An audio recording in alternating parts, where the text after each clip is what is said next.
The notion that 50 years of nation building where the landmarks built was the aspiration to begin with. Some of these landmarks itself play a very important role in that moment of history. One could get a better understanding of where we are. Once you erase it all, you can build another building, but it's never the same. Having said that, development is inevitable. We want development so that the city grows also.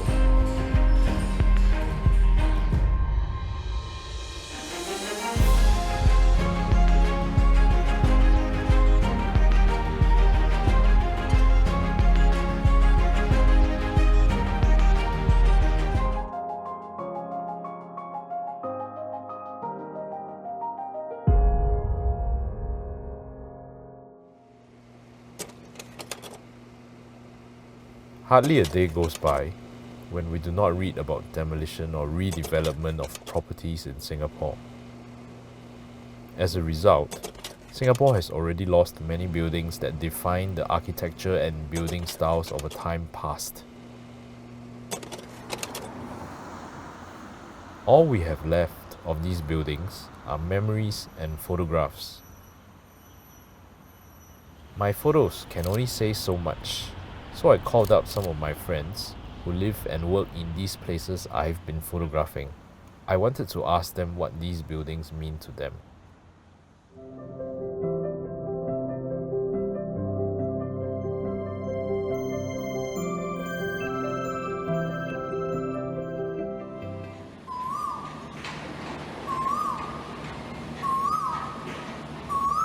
My favorite time of the day here is actually just before dawn breaks, because the air is cleanest and freshest and everything is quiet and you can see people in their flats. It's a really nice neighborhood. I chose this place because I like the old school feel about it.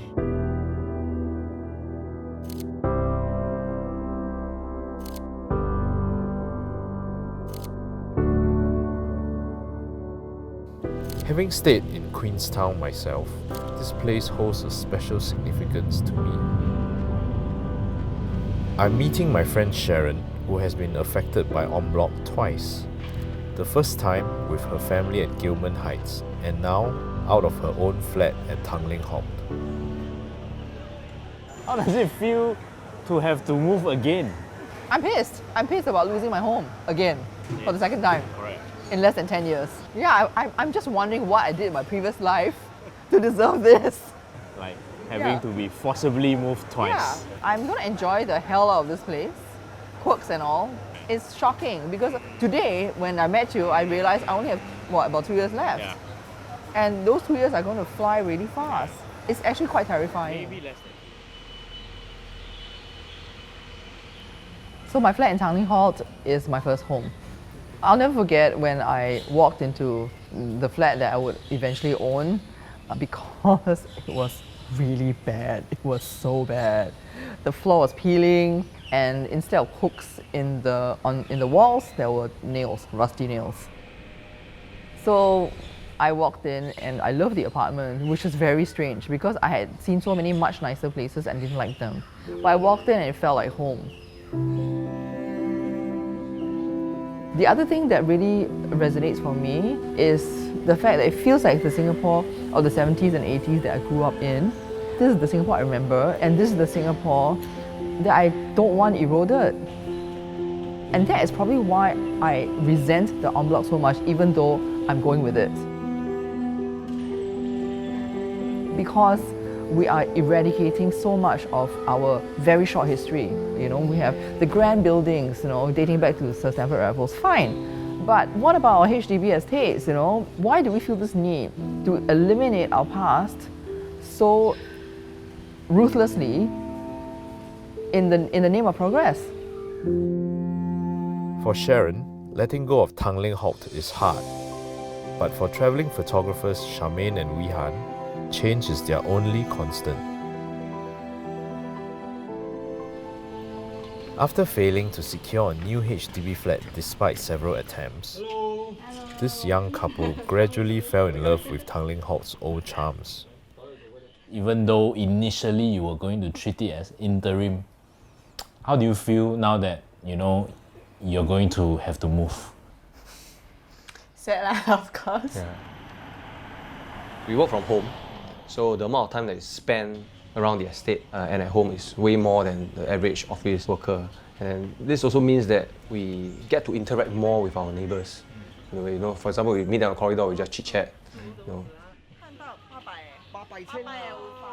How are you going to make the best use of what you have here now, from now till the end of 2020? Don't leave home. Don't go out, don't go out.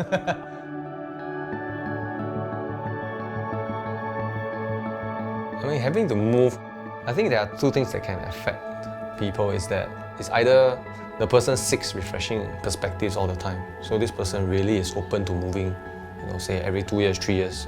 Yeah. Or the other one is stability, you know, and memories that can hold a person down. For us, it doesn't really affect us, I think, having to move so much. You know, because sort of like we are mentally prepared for it. Yeah, we don't think of home that way lah. It's more like when we travel out for 1 month, we'd be like, okay, we travel enough. We just miss the coziness, the comfort of just being in a place where you're very comfortable with. Ultimately, we are still city dwellers lah. This estate is probably one of the oldest ones in Singapore. So the residents are quite familiar with each other. Everybody chats with everybody over here. You know, there's really no barriers in a way. That's also one of the biggest reasons why we are not moving overseas when to be honest, we are very much suited to be staying in a country that has a lot of natural landscapes. That would be our dream. But we're not doing that because of the connections and because of our families, because of the people we love at home.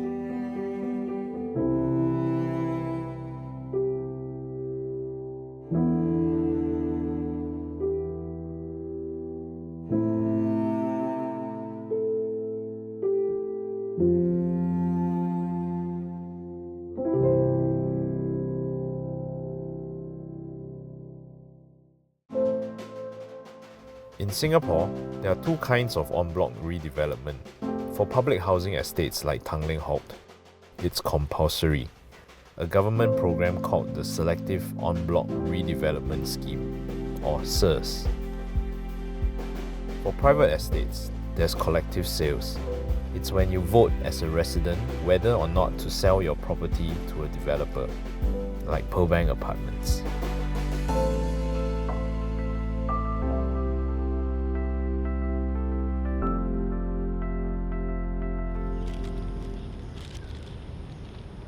Anyway, thanks for coming here with me because I've always, every time I come here, you're not here, you're in LA. I'm a tour guide lah. Yeah, but let's look at your unit, the one that you grew up in. Been living in Pearl Bank since I was born, and I grew up here and lived here till I was 30. This place definitely holds a lot of my memory. You know, it's like a big part of my life. I was very familiar with like little creeks and nooks, you know, because that's where I used to play, that's where I hang out, you know, that's where my mom, if she dragged me out of the house when she's angry, you know, that I find places to like just hide in certain corners. So let's go and take a look at the view because, you know, that's one of the things that Pearl Bank is famous for. Okay. Every unit in Pearl Bank has a view. That's the selling point, right, when they first... Well, I haven't seen this for such a long time. And so my first ever photo project was in this building.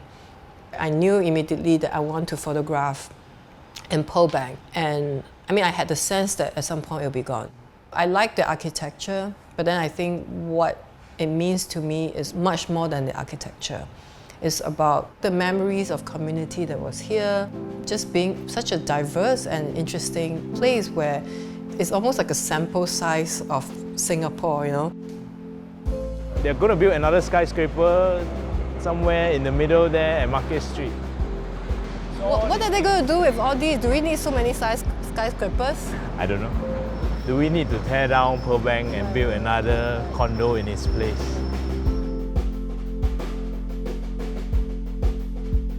So I was terrified when the first round of en bloc happened, and then I was like, no, but I really like it here. And then they were like, you're not living here, so you have no say at all.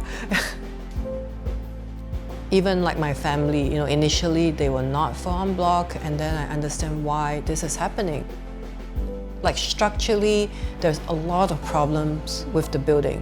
There is termite infestation, there's a lot of water leakage in the building. Towards the later part, I understand why people voted for en bloc. I see where a lot of residents are coming from. The longer it takes, the less value there is. Having to go through that is also very tedious, and people can't plan. Should I renovate my place when there's water leaking? Should I wait? Should I look up for a place? So I think in some way there is a slight resolution, just the idea of en bloc. The vote to go for en bloc is often a practical decision, no matter how much you might want to conserve and hold on to memories. For commercial buildings like the Golden Mile Tower, it is the landlords who have a vote, so tenants usually don't have a say.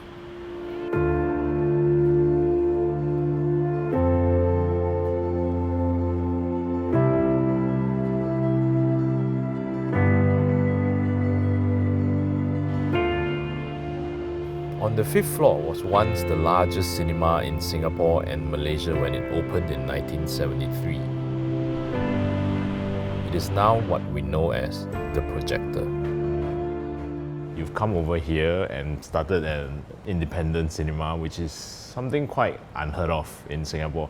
What drew you to this place? For us, we look at adaptive reuse of old buildings and also on regeneration, social aspect of it as well. Right. I think for us, we want to make it different, so how to differentiate apart from the film content, but also making the interior a lot more homely. The idea of Golden Mile Tower going en bloc becoming a lot more real. What's going to happen to the projector if this space has to go? Being very pragmatic Singaporeans that we are, we're not really caught off guard. We've been actively looking for a new space. It's not like you're moving an office down the road, so it's quite hard to find.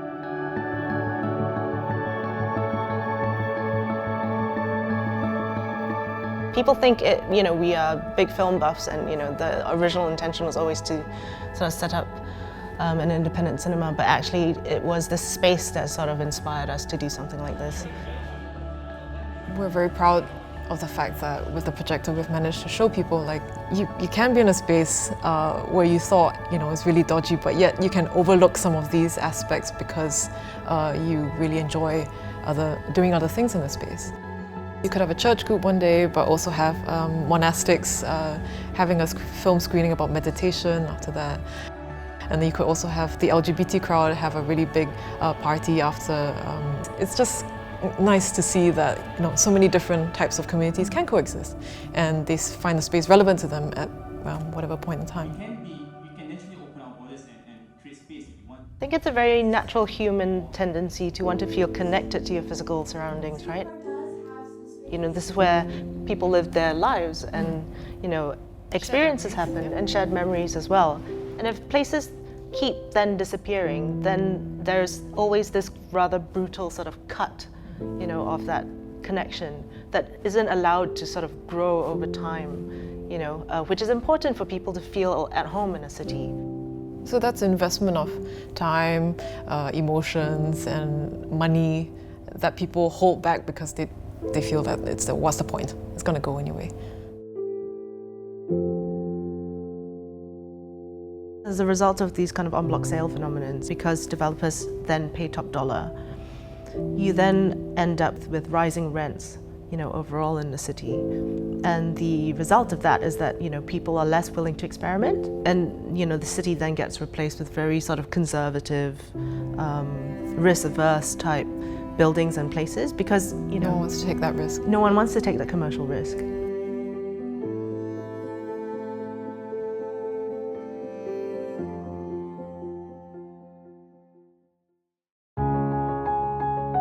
Over on the 3rd floor in the Golden Mile Tower is Randy, the principal architect at Zaj Collaboratives. What made him move his practice here to Golden Mile Tower is because of its architecture. Well, to begin with, Golden Mile Tower itself is a 70s building. It's unique in a sense that the architecture has a certain flavor of its time. The design actually marks the brutalist movement where the podium and the tower are expressed in that chamfered rounded corner. If you do come up from there, one will get a very celebratory staircase. You'll not see it anywhere else. From the outside, we saw window. It's a kind of capsule window. It has such an interesting feature. I thought that was that moment to say this is the place. We decided on the basis of we like the place rather than is it permanent, is it going to increase rent, is it going to be teared down. Part and parcel of the practice is in the city itself, because that's where we are inspired from the dirty realism of the city, the energy of the city. The building it has been called for en bloc. It is a matter of time. What we have spent over the 5 years, I don't think there's any regret. I think we have contributed to show people that we can actually bring new life to our old building. And that's something that we are pretty proud.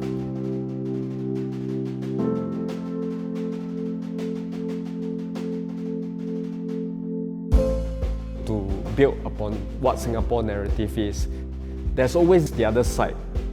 Development in this tiny island city-state. If we don't tear, how do we get space to house the future generation? And I think this is where the tension is. Because at the end of the day, we don't want a tabula rasa. We want a city that has an old and new. And that's how we attract the creative people to come in. And I don't think a brand new city will attract any top entrepreneur. In fact, most of the creative city around the world give value to heritage building. We need a more creative way for land use, and at the same time, how we could perhaps structure the old and new to coexist.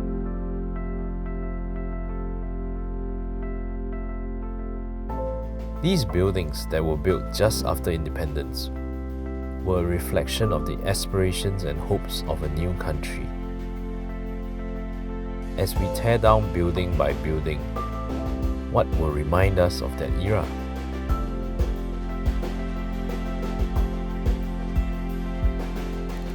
These are the questions I'm going to continue asking as I keep photographing before it all goes.